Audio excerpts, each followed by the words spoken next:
నమస్తే, మీరు చూస్తుంది సుమన్ టీవీ. నేను మీ కీర్తి. నాతో పాటు ప్రముఖ ఆస్ట్రాలజర్ బ్రహ్మశ్రీ నందిబట్ల శ్రీహరి శర్మ గురుగారు ఉన్నారు. నమస్తే గురుగారు. వాగర్థావివ సంపృక్తౌ వాగర్థ ప్రతిపత్తయే జగతః పితరౌ వందే పార్వతీ పరమేశ్వరౌ. ఆదిత్యాయ చ సోమాయ మంగళాయ బుధాయ చ గురు శుక్ర శనిభ్యశ్చ రాహవే కేతవే నమః. శృంగేరి జగద్గురు పీఠాధిపతులకి, కంచి పీఠాధిపతులకి నమస్కారములు తెలియజేసుకుంటూ కార్యక్రమాన్ని ప్రారంభిద్దాం.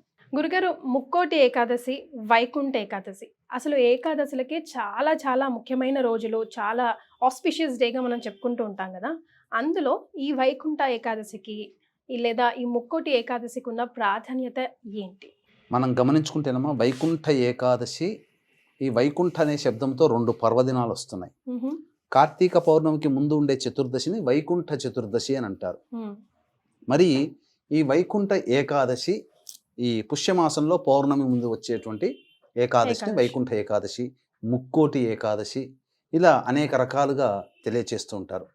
అయితే దీని గల ప్రాముఖ్యతను కనుక గమనించుకున్నట్లయితే, శాస్త్ర ప్రకారము ఈ వైకుంఠ ఏకాదశి రోజున ఎవరికైతే సహజ మరణం కలుగుతుందో వారికి డైరెక్ట్గా స్వర్గలోక ప్రాప్తి, అంటే మోక్షముని పొందుతారు. ఎందుకంటే మోక్షాన్ని ఇచ్చేవాడు విష్ణు భగవానుడు. ఇక దక్షిణాయనంలో చనిపోయినటువంటి వాళ్ళందరూ కూడా, స్వర్గానికి అర్హత కలిగిన వాళ్ళందరూ కూడా ఆ వైకుంఠ ఏకాదశి ద్వారం దగ్గర నిల్చుంటారట. వైకుంఠ ఏకాదశి రోజున స్వర్గద్వారాన్ని తెరుస్తారు, తద్వారా అందరూ కూడా స్వర్గానికి చేరుకుంటారు అని చెప్పి మనకు శాస్త్ర ప్రమాణం. ఇక ఈ వైకుంఠ ఏకాదశి అనేటువంటి పదానికి ఆ విశిష్టత కలగడానికి గల కారణము, పూర్వము కృతయుగంలో చంద్రావతి అనే నగరాన్ని పరిపాలించేటువంటి మురా అనేటువంటి రాక్షసుడు ఉండేవాడు.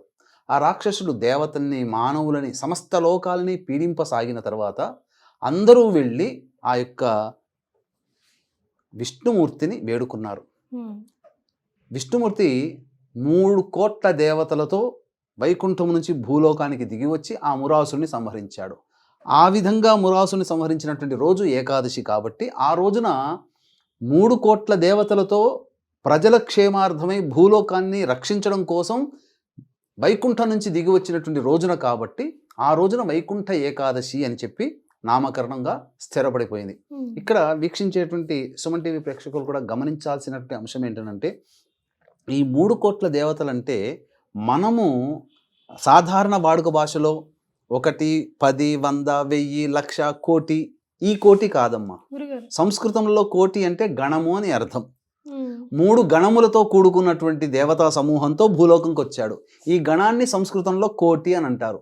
తెలియక చాలామంది మన ధర్మాన్ని, మన శాస్త్రాన్ని విమర్శిస్తుంటారు. 3 కోట్ల దేవతలు వరుసగా 10 దేవతల పేర్లు చెప్పు అని చెప్పి మన వాళ్ళని హేళన చేస్తారు ఇతర మతాల వాళ్ళు. కానీ సంస్కృతం నేర్చుకొని ఉంటే దాని అర్థం తెలిసిన వాడు అంగీకరిస్తాడు. ఇది సందర్భంగా. తర్వాత మనం గమనించుకున్నట్లయితే ఒక ప్రత్యేకమైనటువంటి విశిష్టత ఉందమ్మా. ఈ లంకా నగరాన్ని పరిపాలించినటువంటి రావణాసురుడు, విభీషణుడు, ఈ ఇద్దరి ద్వారా దేవతా శక్తి అంతా లంకా నగరానికి వెళ్ళాల్సినటువంటిది భారతావనిలో స్థిరపడిపోయింది. అది మనం చేసుకున్న అదృష్టం అని చెప్పవచ్చు. ఎందుకంటే శివుని కోసం ఘోర తపస్సు చేసి శివుడి ఆత్మలింగానే లంక నగరానికి తీసుకొని వెళ్ళాలనుకున్నాడు. కానీ గణపతి, నారదుని యొక్క ఉపదేశము చేత గణపతి ఆ యొక్క రావణాసుడి యొక్క కోరికను తీర్చకుండా మన భారతదేశంలోనే ఆత్మలింగాన్ని స్థిరపడేటట్టు చేశాడు. అదే గణపతి విష్ణుమూర్తి యొక్క శక్తి అంతా కూడా నిక్షిప్తమైనటువంటి విగ్రహాన్ని లంకా నగరానికి చేరుకోకుండా చేశాడమ్మా. అది కూడా ఆ విష్ణుమూర్తి శక్తి కూడా మన భారతావనిలోనే స్థిరపడిపోయింది. గురుగారు, గోకర్ణే కదా, అంటే మన అందరికైతే గోకర్ణ గురించి ఎక్కువ శాతం తెలుసు. మరి మీరు చెప్పేది కూడా అదేలా అనిపించట్లేదు నాకు. ఇది విష్ణు మాయని నిక్షిప్తం చేసినటువంటి ప్రదేశం. దీనికి ఏంటనంటే, పూర్వం మహాప్రళయం అంతా వచ్చిన తర్వాత మనకేం చెప్పబడుతుంది, విష్ణుమూర్తి బాలుడి రూపంలో రావి ఆకు మీద పడుకొని కాలి నోరు నోట్లో పెట్టుకొని ఉద్భవిస్తాడు. ఆయన తదనంతరం పూర్వం మళ్ళీ బ్రహ్మాండం అంతా సృష్టించబడుతుంది. అదే విధంగా ఉన్నప్పుడు ఆయన మొత్తము భూమండలం అంతా కూడా, సృష్టి అంతా నీట మునిగిపోయినప్పుడు రావి ఆకు మీద పడుకొని వస్తూ ఉన్నాడు. లేచి చూసేసరికి పంచభూతాలు కూడాను సృష్టింపబడ్డాయి. ఆ తదనంతరం ఆ స్వామి యొక్క నాభి నుంచి కమలం ఉద్భవించడం, ఆ కమలంలో బ్రహ్మ జన్మించడం, ఇవన్నీ జరిగిపోయాయి. ఇక సృష్టి కార్యం మొదలు పెట్టాలి కదా. మరి బ్రహ్మ సృష్టి చేయాలనుకున్నప్పుడు ఆయనకు అన్ని శక్తులు కావాలి, అంత జ్ఞానము రావాలి. కాబట్టి సమస్తం ఈ యొక్క సృష్టిలో ఉన్నటువంటి సమస్త విజ్ఞానములు కానీ వేదములు కానీ అన్నీ ఆ యొక్క విష్ణుమూర్తి ఉపదేశం చేశాడు. కానీ ఆయన ఉపదేశం చేసినటువంటి జ్యోతిష్య భాగం మాత్రం బ్రహ్మదేవుడికి అర్థం కాలేదు. ఓ తదనంతరం ఈ జ్యోతిష్యంలోనే కదా నవగ్రహాలు ఇవన్నీ ఉన్నాయి. ఉన్నాయి. మానవుడి జన్మ జరగాలంటే నవగ్రహాల ఆధారంగానే కదా మానవుడి జన్మ. Yes. అసలు సృష్టి జరగాలంటే గ్రహాల యొక్క అవగతం కాలేకపోయేది. Hmm. అప్పుడు విష్ణుమూర్తిని అడిగేసరికి విష్ణుమూర్తి ఒక విమాన రూపంలో ఉద్భవించాడు. విమానం అంటే ఇప్పుడు మనం చూసే చెప్పుకునే పుష్పక విమానం కానీ మనం ఆకాశంలో చూసే విమానం కాదమ్మా. విమానం అంటే అక్కడ సంస్కృతార్థము ఆ స్వామి పవళింపు సేవలో ఉండగా ఇరువురు దేవేరులు పాదములు ఒత్తుతూనే ఉండగా తన పరివారంతో కూడుకున్నటువంటి ఒక విగ్రహ రూపము, Hmm. ఆ రూపము ద్వారా అవతరించి ఆ రూపంలో ఇంత చిన్న రూపం ఏర్పడింది. Hmm. ఆ రూపం ద్వారా బ్రహ్మదేవుడికి జ్యోతిష్యాన్ని ఉపదేశం చేశాడు. Hmm. జ్యోతిష్యం పూర్తిగా అవగతమైపోయింది. Hmm. తదనంతరం విష్ణుమూర్తి వెళ్ళిపోతుంటుంటే నాకు ఇంతటి గొప్ప శక్తిని జ్యోతిష్య భాగాన్ని అందించి సృష్టికి ప్రారంభానికి మూల పురుషుడు అయ్యావు, కాబట్టి నీవు ఈ యొక్క విమానంలోనే స్థిరంగా ఉండిపో అని చెప్పేసి అని కోరుకుంటాడు. Hmm. అంతటా బ్రహ్మ కోరిక మేరకు ఆ విధంగా ఉండిపోతాడు. ఆ శక్తి విష్ణు శక్తి అంతా ఆ యొక్క మందిరంలో ఉంటుంది, చిన్నగా ఉంటుందమ్మా. Hmm. తర్వాత ఈ బ్రహ్మ ఏం చేశాడు, సూర్యవంశ మూల పురుషుడైనటువంటి ఇక్ష్వాకు మహారాజుకి ఇచ్చాడు. ఈ ఇక్ష్వాకు మహారాజుకి ఇచ్చి దీన్ని ప్రతినిత్యము కూడా అర్చన అభిషేకములు పూజాది కార్యక్రమాలు నిర్విఘ్నంగా కొనసాగించు అని చెప్పి బ్రహ్మ ఇక్ష్వాకుకి ఇచ్చాడు. Hmm. ఆ ఇక్ష్వాకులు తరంలో ప్రతి తరంలో కూడా అది పూజలు అందుకుంటూ వస్తుంది. Hmm. ఆ ఇక్ష్వాకు తరంలోని వాడే భగీరథుడు, రఘుమహారాజు, అజమహారాజు, దిలీపుడు, దశరథుడు కొడుకు అయినటువంటి రాముడు. ఇప్పటికి ఇంకా ఉందా గురుగారు? చెప్తాను. అదే ఆ విశేషత మీ యొక్క సంబంధించినటువంటి దానికి తెలియజేస్తున్నాను. రాముడి దగ్గరకు వచ్చేసేసరికి రాముడు కూడా నిత్యము పూజ చేశాడు. దాన్ని Hmm. చేసిన తర్వాత అవతార సమాప్తి అయిపోతుంది. Hmm. అంతటా ఏం చేశాడు, రాముడికి స్నేహితుడు విభీషణుడు. Hmm. విభీషణుని పిలిపించి, విభీషణ, నా రామావతారం సమాప్తి కాబోతుంది, Hmm. ఇక నేను చేయాల్సినటువంటి అన్ని రుణాలన్నీ తీర్చుకున్నాను, ఈ పూజా మందిరంలో ఉన్నటువంటి విష్ణు విమానాన్ని నీకు ఇస్తున్నాను, నీవు లంకా నగరానికి తీసుకుని వెళ్ళి అక్కడ నిత్యం పూజ చేస్తూ ఉండు అని చెప్పి రామాజ్ఞగా విభీషణుడికి ఇచ్చాడు. Okay. కళ్ళకద్దుకొని రామాజ్ఞగా భావించి విభీషణుడు లంకా నగరానికి వెళుతున్నాడు. Hmm. వెళుతుంటే ఈ కావేరీ నదీ తీరానికి వచ్చాడు. Hmm. రాగానే సూర్యాస్తమయం అవుతుంది, సంధ్య వార్చుకోవాలి, Hmm. బ్రాహ్మణుడు కదా విభీషణుడు. ఇక సంధ్య వార్చుకునే సమయానికి ఈ యొక్క భూమి మీద పెడితే శక్తి అంతా కోల్పోతుందని చెప్తాడు రాముడు. Okay. అందుకని ఎవరైనా పట్టుకునే వాళ్ళు వస్తారా అని ఎదురు చూస్తుంటే బ్రాహ్మణ బాలకుడి రూపంలో వినాయకుడు వస్తాడు. Hmm. ఆ శక్తి అంతా ఎక్కడికి వెళ్ళకూడదనే ఉద్దేశంతో Hmm. వచ్చి పట్టుకుంటాడు. సేమ్ యాజ్ ఇట్ ఈజ్గా రావణాసుడి చేతిలో ఆత్మలింగం ఏ విధంగా నిక్షిప్తమైందో, ఎలా వినాయకుడైతే ఎలాంటి మాటలు మాట్లాడాడో అదే సంభాషణ ఇక్కడ విభీషణుడితో కూడా చేస్తాడు. Oh. నేను కొంత సమయం వేచి చూస్తాను, రాకపోతే ఇక్కడ పెట్టేస్తాను, నాకు తోచిన చోట పెట్టేస్తాను, నేను వెళ్ళిపోతాను అని చెప్పి. ఇక బాలకుడు పట్టుకున్నాడు కదా, చాలా సమయం ఉంది కదా అని చెప్పి భావించి స్నానం చేస్తూ చక్కగా కొంత సమయం గడిచింది. అలాగే సంధ్యావందనం అన్నీ తీర్చుకున్నాడు. అయిపోయి వస్తూ ఉంటుంటే బాలుడు భరించలేక నేను పెట్టేస్తానని చెప్పి పెట్టి వెళ్ళిపోతాడు. Hmm. వెళ్ళిపోయేసరికి కోపం వచ్చినటువంటి విభీషణుడు ఎక్కడ పోయాడో బాలకుడు అని చెప్పి చుట్టూ చూస్తే ఆ దేవాలయం ఉంటుంది. ఆ దేవాలయంలో నిలబడి ఉంటాడు. నా యొక్క శక్తిని అంతా నేను ఎంతో ప్రేమగా తెచ్చుకుందాన్ని చేస్తావని చెప్పి మొట్టికాయ వేస్తాడు. అక్కడ మొట్టికాయ వేస్తే ఆ యొక్క ఇక్కడ రంధ్రం ఇట్లా సొట్ట పడుతుంది. అక్కడ Hmm.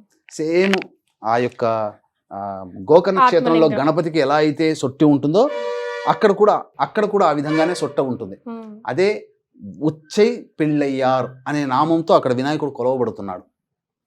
ఇప్పటికీ అక్కడ కూడా సొట్ట ఉంటుంది Hmm. వినాయకుడి నెత్తి మీద. ఎక్కడ గురుగారు ప్రదేశం? అది తమిళనాడులో కుంభకోణం దగ్గరలో ఉందమ్మా. Okay. అదే మన ఇక్కడికి శ్రీరంగం దగ్గరలోనే ఉంది. Hmm. ఎందుకంటే ముక్కోటి ఏకాదశి శ్రీరంగంలో చాలా బాగా ప్రాశస్త్యంగా చేస్తారు. Hmm. అందుకని ఈ ముక్కోటి ఏకాదశి సందర్భంగా ఆ శ్రీరంగనాథుడు దేవాలయం దగ్గరలోనే ఉచ్చై పెళ్ళయ్యారు అనేటువంటిది ఉందమ్మా. Hmm. అక్కడే ఉంటుంది అది. తర్వాత విభీషణుడు వచ్చి ఆ స్వామిని వేడుకుంటాడు. స్వామి నీవు రా స్వామి నాతో పాటు అని అంటే, నేను ఇక్కడే ఉండదలుచుకున్నాను అని చెప్తాడు. నిన్ను పూజించే అవకాశం నేను కోల్పోతున్నానంటే నీకు సంవత్సరానికి ఒక రోజున నేను అర్చించే విధానాన్ని నీకు అనుమతిస్తున్నాను, ఇక్కడే నా దగ్గరే ఉండువుగా అని చెప్పాను అంటాడు. అందుకని శ్రీరంగనాథుడు ఇంతగా ఉన్నటువంటి విమానం ఆత్మలింగం ఏ విధంగానైతే పెరిగి పెద్దదైందో అంతకింతకి పెద్దదిగా పెరిగిపోయి ఇప్పుడు ఆ శ్రీరంగనాథుణ్ణి చూడాలంటే 3 ద్వారాల గుండా చూడాలి. ఒక ద్వారం గుండా వెళ్ళి చూస్తే నమస్కారం చేస్తే కాదు, ఆయన పూర్తి విగ్రహాన్ని చూడాలంటే 3 ద్వారం, అంత పెద్దగా అయిపోతాడు. తర్వాత ఆయనకి దక్షిణాభిముఖంగా తూర్పు ముఖంగా శ్రీరంగనాథుంటే దక్షిణాన్ని చూస్తూ, అంటే శ్రీరంగనాథుడిని చూస్తూ ఈ విభీషణుడి దేవాలయం అక్కడ ఉంది. ఈ ముక్కోటి ఏకాదశి రోజునే మాయారూపంతో ఆ యొక్క శ్రీరంగనాథ స్వామి దేవాలయానికి చేరుకొని చక్కగా అక్కడ అభిషేకం అర్చన జరిపించి వెళతాడు. అంటే దేవతల కాలమానానికి మన భూలోక కాలమానానికి తేడా ఉంటుంది. మనకు 6 నెలలు ఈజ్ ఈక్వల్ టు దేవతలకు ఒక పగలు, 6 నెలలు ఈజ్ ఈక్వల్ టు ఒక రాత్రి. మనకు సంవత్సరం కలిపితే వాళ్ళకు ఒక్క రోజు. విభీషణుడు వచ్చి ఒకరు ముక్కోటి ఏకాదశి రోజున చేస్తున్నాడంటే దేవకాలమాన ప్రకారం ప్రతిరోజు వచ్చి పూజ చేస్తున్న ఫలితం దక్కుతుంది. ఇది ఈ విధంగా. అంతేకాకుండా గోదాదేవి ఈ ధనుర్మాసంలోనే వ్రతాన్ని ఆచరించి విష్ణు చిత్తుడు, తన తండ్రి అయినటువంటి విష్ణు చిత్తుడి కలలో శ్రీరంగనాథుడు ప్రత్యక్షమై మీ అమ్మాయిని నేను వివాహం చేసుకుంటాను, పలానా రోజురా అంటే భోగి రోజున వచ్చి ఆ యొక్క శ్రీరంగనాథుడు వివాహం చేసుకున్నటువంటి క్షేత్రము గోదాదేవిని ఈ యొక్క ముక్కోటి ఏకాదశి. ఇంతటి విశిష్టత ఉందమ్మా. ఈ కథ ఎవరికైతే తెలుస్తుందో, ఎవరైతే వింటారో వాళ్ళకందరికీ కూడా శ్రీరంగనాథుడి యొక్క దివ్య దర్శనం పొందిన పుణ్య ఫలితాన్ని పొందుతారమ్మా. ఎస్, అంటే ముక్కోటి ఏకాదశి అనగానే దేవుడి దగ్గరికి వెళ్ళాలి, వైకుంఠ ద్వారం మీదగా వెళ్ళాలి, దండం పెట్టుకొని రావాలనే తెలుసు, కానీ దీని వెనకాల ఇంత గాథ ఉంది. మీ ద్వారానే ఈరోజు తెలుసుకున్నాం గురుగారు. అయితే ఖచ్చితంగా మేము చేయవలసిన ఏదైనా విధి విధానం ఈరోజు ఉందంటారా? మీరు అన్నట్టుగా ఉత్తర ద్వారం గుండా ఎందుకు దర్శనం చేసుకుంటామంటే, భూలోకంలో ఏకాదశి తిథి ఏర్పడడానికి మురాసురుడు అనేటువంటి రాక్షసుని సంహరించడం కోసం వైకుంఠము ఉత్తర ద్వారం గుండా భూలోకానికి వచ్చాడు. అసలు వైకుంఠానికి ఉత్తర ద్వారమే ఉంటుంది. ఆ ద్వారం గుండానే మధుకైటబులు వాళ్ళకి కలిగినటువంటి దోషాలని, శాపాలని నివృత్తి చేసుకోవడం కోసం మధుకైటబులు ఉత్తర ద్వారం గుండా విష్ణుమూర్తిని దర్శించుకున్నారు. అలా వాడుకలోకి వచ్చింది. ఆ రోజున ఏకాదశి తిథి చాలామంది ఏమంటున్నారంటే మనకు ఉదయం 10 గంటల 20 నిమిషాల కల్లా వెళ్ళిపోతుంది, తక్కువ సమయం ఉంది కదా, తర్వాత ద్వాదశి వస్తుంది, ముందు రోజు ఏకాదశి ఉంటుంది కాబట్టి ఆ రోజున వ్రతం ఆచరించాలని అంటే, పండుగలకైనా నోములకైనా వ్రతాలకైనా సూర్యోదయానికి ఏ తిథి ఉంటుందో ఆ తిథిని మాత్రమే మనం పరిగణనలోకి తీసుకోవాలి. కాబట్టి 10వ తారీఖు రోజున ఉదయం సూర్యోదయానికి ఏకాదశి తిథి ఉంది కాబట్టి 3 గంటల కాలంలోనే, బ్రహ్మ ముహూర్త కాలంలోనే చక్కగా లేచి కాలకృత్యాదులు తీర్చుకొని తులసి చెట్టు దగ్గర చక్కగా అలికి షట్కోణము వేసి, అష్టదళ పద్మము వేసి, షట్కోణము వేసి, అక్కడ మధ్యలో ఆవునేతితో దీపారాధన చేసిన 2 దీపారాధనలు వెలిగించి విష్ణు సహస్రనామ పారాయణము, లక్ష్మీ అష్టోత్తరము 3 సార్లు పారాయణం చేయాలి. తదనంతరం దగ్గరలో ఉన్నటువంటి ఏదైనా విష్ణు దేవాలయం, లక్ష్మీ నరసింహస్వామి కానీ, కృష్ణ మందిరం కానీ, రామాలయం కానీ, అలాగే వెంకటేశ్వర స్వామి దేవాలయం కానీ, ఏదైనా విష్ణు సంబంధమైనటువంటి దేవతా మందిరానికి చేరుకొని అక్కడ కల్పిస్తున్నటువంటి ఉత్తర ద్వారం గుండా వెళ్ళి స్వామివారిని దర్శించుకొని ఇంటికి తిరిగి రావాలి. ఇదంతా 10 గంటల లోపల చేసుకోవచ్చునమ్మా. సమయం చాలా ఉంటుంది. ఇక ఆ రోజంతా కూడా పాటించాల్సినటువంటి నియమాలు, ఆ రోజంతా కూడాను ఉపవాసం ఉంటే చాలా మంచిది. అంటే ముక్కోటి ఏకాదశి రోజున ఉపవాసం ఉంటే 3 కోట్ల ఏకాదశులు ఉపవాసం ఉంటే ఎంత పుణ్య ఫలితం వస్తుందో అంతటి పుణ్య ఫలితం ఈ ముక్కోటి ఏకాదశి రోజున వస్తుందని చెప్పి మనకు శాస్త్ర ప్రమాణంగా చెప్పబడి ఉంది. ఆ రోజున ఉపవాసం అనగా షుగర్, బీపీలు ఇట్లాంటి అనారోగ్యంతో ఉన్నటువంటి వాళ్ళు పాలు పండ్ల పదార్థాలు తీసుకొని ఉండవచ్చు, తప్పులేదు. ఇక ఆ రోజంతా ఉపవాసం ఉండి చక్కగా పగటి పూట నిద్రపోకుండా విష్ణునామస్మరణం, విష్ణవే నమః విష్ణవే నమః లేదా నారాయణాయ నమః నారాయణాయ నమః నారాయణాయ నమః అనుకుంటూ అనుక్షణం తపిస్తూ జపిస్తూ ఉండాలి. ప్రదోషకాల సమయానికి మళ్ళీ శివాలయానికి చేరుకోవాలి. చేరుకొని ఆ యొక్క ఏకాదశి రుద్రుని కూడా సంబంధించినటువంటిది కాబట్టి ఆ యొక్క ప్రదోషకాల సమయంలో నవగ్రహాల చుట్టూ శివాయ నమః అంటూ 27 ప్రదక్షిణలు చేసి ఈశ్వరునికి అర్చన జరిపించుకోవాలి. తదనంతరం విష్ణు దేవాలయానికి చేరుకొని అక్కడ విష్ణు దేవాలయంలో కూడా చక్కగా విష్ణు సహస్రనామ పారాయణం దేవాలయంలో చేయాలి. చేసి అక్కడ స్వామికి అర్చన జరిపించుకొని ఇంటికి వచ్చి ఆ రోజంతా ఉపవాసం ఉండాలి. జాగరణ చేస్తే చాలా విశేషం. శివరాత్రి రోజున ఈశ్వరుని కోసం జాగరణ ఏ విధంగా చేస్తామో, తొలి ఏకాదశి, వైకుంఠ ఏకాదశి, ముక్కోటి ఏకాదశి ఇలాంటి ఏకాదశులు పర్వదినాల్లో ఆ రోజున జాగరణ చేస్తే, నారాయణ నామస్మరణ చేసుకుంటూ జాగరణ చేసి తెల్లారి మళ్ళీ సూర్యోదయ ముందే లేచి పడుకోకుండా ఉన్నప్పుడు సూర్యోదయానికల్లే మళ్ళీ కాలకృత్యాదులన్నీ తీర్చుకొని మళ్ళీ తులసి చెట్టు దగ్గర ఆవునేతితో దీపారాధన చేసి విష్ణు సహస్రనామ పారాయణం చేయాలి.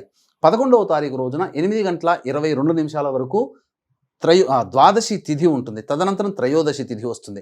కాబట్టి ఏకాదశి ద్వాదశి 2 ఉపవాసం ఉన్నటువంటి ఫలితము మనకి ఈ యొక్క రోజున దక్కుతుంది. కాబట్టి ఇంట్లో వంటకములన్నీ పూర్తి చేసుకొని ఎవరైనా అభాగ్యులకి, అనాథలకి, ఎవరికైనా కానీ మాధ్యాహ్నిక సమయంలో అన్నము సమర్పించి అనగా అన్నదానము చేసి ఇంటికి వచ్చి దంపతులైనా ఎవరైనా కానీ వచ్చి భోజనం చేస్తే ఆ యొక్క పుణ్య ఫలితము అనంతమైనటువంటిదిగా చెప్పబడి ఉంది. ముఖ్యంగా కష్టాలని తీర్చేవాడు ఆ యొక్క విష్ణుమూర్తి. కాబట్టి కష్టాలన్నీ తొలగిపోతాయి. అంతేకాకుండా ఈ యొక్క 13వ తారీఖు రోజున భోగి సందర్భంగా, పౌర్ణమి మరియు భోగి సందర్భంగా జాతకరీత్యా వివిధ సమస్యలతో బాధపడేటువంటి వాళ్ళకి, శని దోషములతో బాధపడేటువంటి వాళ్ళకి, గత జన్మ కర్మదోషాలతో బాధపడేటువంటి వాళ్ళు ఈ యొక్క భోగి పండుగ రోజున మధ్యాహ్నం 3 గంటలకి సర్వదోష నివారణ పూజలు, హోమాలు పర్ హెడ్ 1500 రూపాయలకి చేయించడం జరుగుతుంది.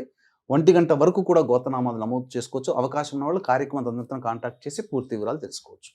చాలా సంతోషం గురుగారు. వైకుంఠ ఏకాదశి, ముక్కోటి ఏకాదశి గురించి అసలు మాకు తెలియని చాలా విషయాలు వివరించారు. ధన్యవాదాలు. సర్వం శ్రీ ఉమామహేశ్వర పరబ్రహ్మార్పణమస్తు.